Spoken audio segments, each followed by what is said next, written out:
在如今这个充满挑战的时代，传统营销策略已经无法满足市场的需求，学习型营销策略正在逐步进化，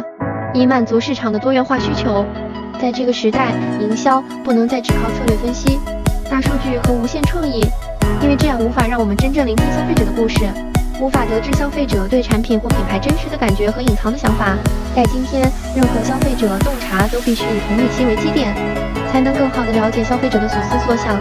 进而孵化出新产品、新思想、新客户。这就是我们的导客引流系统，一个以同理心为核心的营销策略，帮助企业更好地了解消费者，创造更有价值的营销活动。导客引流系统结合了同理心营销策略和数据分析技术，帮助企业更好地了解消费者需求和情感趋势。通过我们的系统，企业可以更深入地了解消费者，挖掘消费者潜在的需求和偏好，从而创造出更加符合消费者需求的产品和服务。同时，导客引流系统还具有强大的数据分析功能，帮助企业更好地了解市场趋势和消费者行为。通过这些数据分析，企业可以更好地制定营销策略，提高营销效果，从而在激烈的市场竞争中脱颖而出。加入导客引流系统，让您的营销策略更加贴近消费者，创造更有价值的产品和服务，赢得市场竞争的主动。